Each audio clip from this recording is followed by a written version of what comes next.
Bonjour tout le monde, je suis Carla, chargée de communication de Codophile. Aujourd'hui, je suis au ACA, Acadiana Center for the Arts, à Lafayette, Louisiane, avec Louis Michaud. Bonsoir Louis. Bonsoir Carla. Vous êtes ici au ACA ce soir pour un concert. Est-ce que vous pouvez me raconter un peu le chemin et comment tu as arrivé à Lafayette ce soir pour ce grand concert? Oui, exactement. Ce soir, c'est Le Rêve de Troubadour. C'est le nom de mon album qui est sorti il y a 1 an et demi. Et ce soir, c'est la première fois qu'on fait ça à Lafayette avec ce band que à cette heure, j'appelle ça Swamp Magic. Mais c'est mon premier album solo. Donc après une vingtaine d'années à jouer avec Lost Bayou Ramblers et avec d'autres projets, j'ai finalement commencé à jouer sous mon nom à moi, Louis Michaud. Et j'ai fait cet album Rêve du Troubadour. Donc c'est ça qu'on va jouer les chansons dessus l'album et d'autres chansons aussi. Et ça va avec des visuels, des vidéos qui montrent les paroles des chansons en français louisianais et en anglais. Donc le monde qui parle pas de français, il peut voir de quoi je chante. Donc je trouve ça beaucoup important avec ce matériau-là, au cas que c'est pas la musique cajun créole typique, c'est plus personnel et les paroles sont plus profondes pour moi. Donc, je trouve ça important d'inviter le monde à comprendre ce que je chante. C'est génial. Et ça fait quelques années que, à travers ta musique, vous, on peut se tutoyer? Oui, s'il te plaît. Génial. Ça fait quelques années que, à travers ta musique, tu représentes un peu cette francophonie louisianaise et cette identité et ce langage et cette culture. Pourquoi est-ce que tu créais ou tu chantes en français? Pour moi, ça a commencé il y a proche 26 ans passés que j'étais dans ma première classe de français, c'était à USL dans le temps, mon âge. Et puis, c'était la dernière année de USL. Et l'année prochaine, c'était UL et j'ai rencontré Jean-Douglas Como, qui vient de, de passer de mourir. Et il m'a invité d'aller à l'Université Sainte-Anne pour aller apprendre à parler français. Et j'avais juste commencé à jouer de violon en même temps. Et j'étais déjà musicien. J'ai joué avec les frères Michaud, mais j'ai pas compris les paroles. Donc, quand j'ai commencé à apprendre les chansons cajun au même temps que j'ai appris la langue, ça m'a beaucoup touché, ça m'a beaucoup changé, ça m'a donné comme une raison d'être que j'avais pas avant. Parce que tu sais, comme par ici, beaucoup des ancêtres, c'était leur première langue. Donc pour moi, c'était comme quelque chose que j'ai manqué, ça m'a manqué. Et ça fait, de ce moment-là, j'ai toujours écrit mes chansons en français, pas de traduction. Et c'était naturel pour moi de suivre l'inspiration en français. Et c'est venu plus naturel et plus facile pour moi qu'en anglais pour quelques raisons. Et c'était comme une poésie qui existe depuis beaucoup longtemps que j'ai finalement été capable de faire partie de cette forme de l'art de musique cajun créole. Et depuis ce temps-là, je chante proche qu'en français. Et cet album-là, c'est comme toutes ces années d'apprendre et de travailler avec ça. Ça finalement, j'avais finalement du temps avec la pandémie et après assez de travail et assez de, comme, tu connais, c'est pas, ça prend du temps pour apprendre un art. Et la musique cajun, c'est un art. Et c'est quelque chose que tu peux apprendre vite fait, mais aussi, j'apprends toujours. Et pour moi, cet album, c'était vraiment mon première chance de m'exprimer de mon perspective. Et j'avais déjà écrit plusieurs chansons originelles en français louisianais, dans le style cajun et tout ça, mais cet album-là, c'est beaucoup spécial pour moi.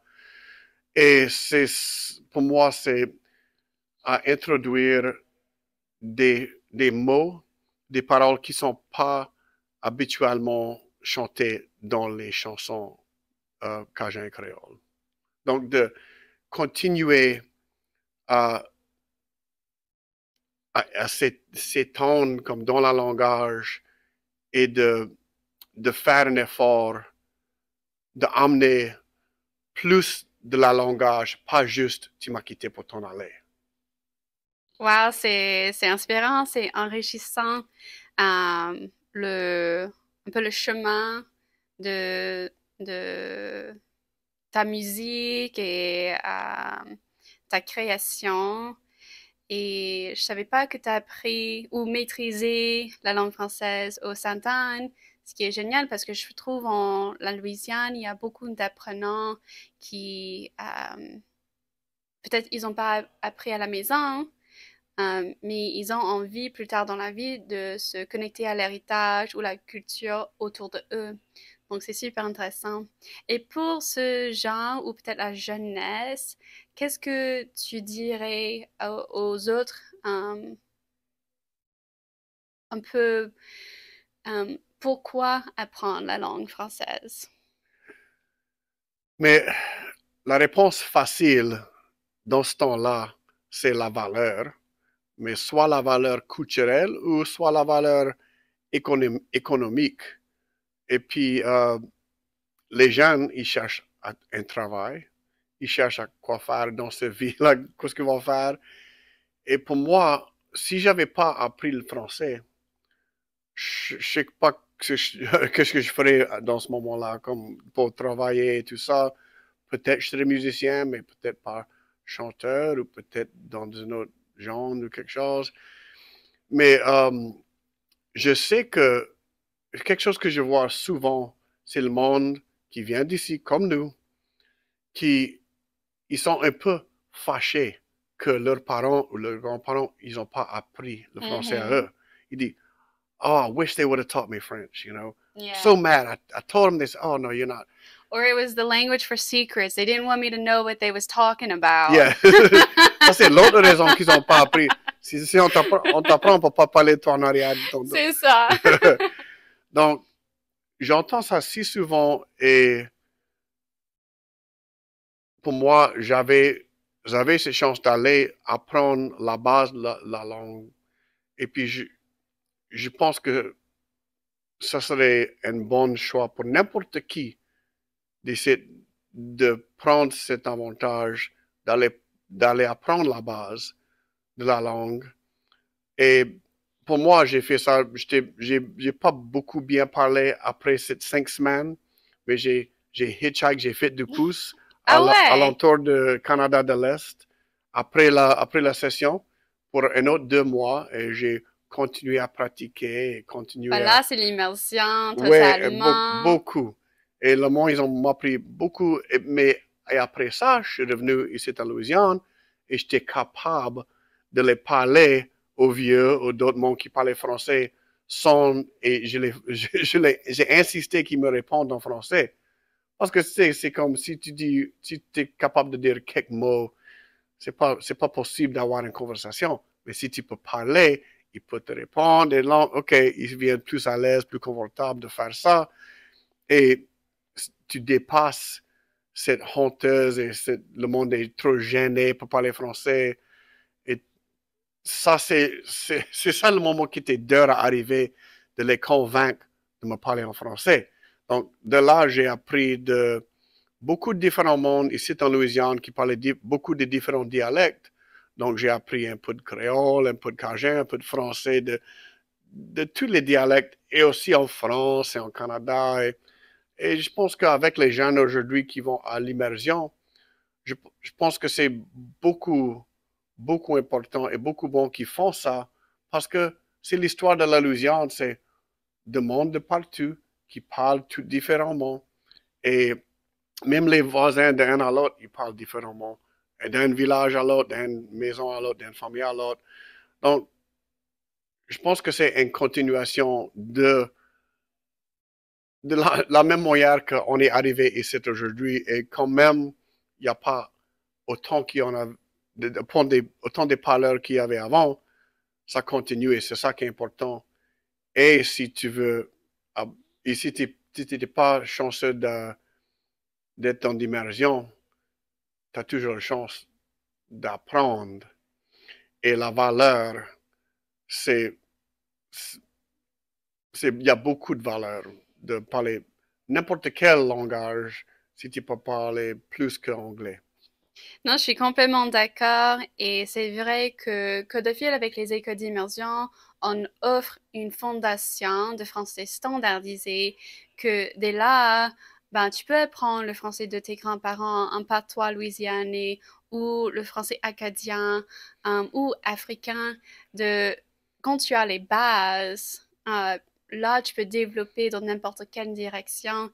Et c'est vrai qu'il y a aussi des opportunités pour les adultes avec les bourses pour aller au Sainte-Anne ou étudier avec les activités communautaires en tant que les tables françaises, dont on a plus de quarantaine de tables françaises ici en la Louisiane. Donc ça, c'est super intéressant comment la langue est vivante. Je trouve que je sais pas dans tes expériences, mais pour moi, j'ai l'impression que les touristes ou les gens de l'externe, ils ont l'impression que le français en la Louisiane, c'est mort. Qu'est-ce que tu en penses et surtout avec tes voyages, qu'est-ce que tu as vécu en tant que franco-louisianais? Oui, c'est ça qu'il y a beaucoup de monde qui voit ça comme quelque chose de passé. Et dans un sens, c'est vrai, mais dans un autre sens, c'est vivant, c'est partout, c'est caché, c'est secret. Mais le monde, ils sont beaucoup plus fiers aujourd'hui de parler français. Et ça prend du monde, ça prend du monde d'être à l'aise et de faire ça et de chanter en français, de parler en français.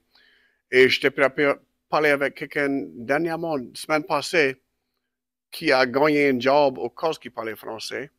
Et ça, c'est rien à voir avec la musique, rien à voir avec couture. Mais j'ai un autre ami qui est parti au Canada la semaine passée pour travailler avec les artistes en ville à la Nouvelle-Orléans et des artistes internationaux et pour aider à son travail. Mais elle vient d'une famille qui parlait français, qui parle plus français. Donc, c'est dans des choses comme ça, que dans le monde comme ça, que ça continue. Et c'est sûr que le monde d'ici et les touristes et tout ça, on aimerait qu'il soit plus de français. Parce que moi j'aime parler français. Et les Français, ils sont beaucoup fiers de ça. Les Canadiens sont beaucoup fiers de ça. Et je pense que ça prend tout ça pour continuer à monter le valeur, à montrer la valeur et que ça existe tout partout. Mais c'est dur à trouver parce qu'on est toujours après, on est toujours après enlever cette hôtesse. Non, je suis d'accord. Et la durabilité ou la continuité après l'éducation dans les écoles d'immersion ou l'apprentissage de français, c'est super important et c'est ce qu'on vise au Codophile. On a une nouvelle poste qui est le développement économique. Donc bientôt, on aura des ateliers professionnels ou pour les entrepreneurs ou pour les professionnels du tourisme. Et donc, moi, je suis très contente de voir cette continuation parce que je pense qu'on a tous cette vision un peu parallèle de l'avenir de la Louisiane. Euh, Oui, je pense que ça, c'est beaucoup important d'apprendre au monde les différents environnements et les différentes situations. Et comme tu dis, c'est spécifique de ce que tu parles, mais la musique a fait un beaucoup bon job à amener la langue, mais c'est limité. Et donc, c'est beaucoup important que le monde soit capable de faire du business, des autres sujets en français et que ça continue d'être assez divers ou, you know, pas juste spécifique dans le sens de culture comme telle. Oui, je suis d'accord. Et en fait, moi, j'ai fait mes études en tourisme francophone de la Louisiane. Et donc, je suis tellement reconnaissante de ta travail, le travail de Bruce Desrepans, de Cedric Watson, de Zachary Richard, qui a amené le français louisianais sur une échelle globale. Euh, mais tu as raison que pour continuer ce mouvement vers l'avenir, on a les fondations de l'éducation, de culture, et prochainement, je pense qu'on va voir du développement économique, ce qui serait très intéressant parce que ça va valoriser la langue française dans les domaines différents parce que pas tout le monde est doué pour jouer le violon. Exactement. Il faut que ce soit inclusif et que tout le monde soit à l'aise de participer dans ça et de parler français et de vivre en français. C'est ça, vivre en français, j'aime beaucoup ça. Pour revenir à l'inclusivité, j'aime bien que tu proposes les légendes, on peut dire sous-titres, en anglais et en français, parce qu'en Louisiane, la francophonie est tellement diverse et je trouve qu'il y a, comme tu as dit, les gens avec l'héritage local qui n'ont pas eu l'opportunité d'apprendre la langage d'héritage de leurs grands-parents ou arrière-grands-parents. Donc, ça serait un dommage de les exclure parce que ils n'ont pas eu l'opportunité d'apprendre le français. Donc, c'est super intéressant et c'est comme ça qu'on est inclusif. Et je pense que c'est comme ça aussi qu'on va effacer cette manque de confiance linguistique et cette manque de confiance de soi et d'identité louisianaise. Tout à fait, tout à fait. Ça donne une fierté de comprendre. Parce que ils ont l'habitude de pas comprendre, de pas comprendre, mais quand on peut les inviter à prendre partie de ça, c'est encourageant. C'est ça, c'est inclusif, c'est encourageant et c'est communautaire. On partage ça ensemble, on avance ensemble et j'aime beaucoup ça. Bien, merci. Je fais un petit peu à la fois. Non mais c'est génial. Bon, je sais que le concert va bientôt commencer, donc je vais te laisser, mais merci beaucoup. Est-ce qu'il y a d'autres choses que tu voulais dire? Je veux juste dire merci à toi, Carla, et à Code de Fil pour continuer ce bon travail. Ah ben merci Louis. Cut! Nice.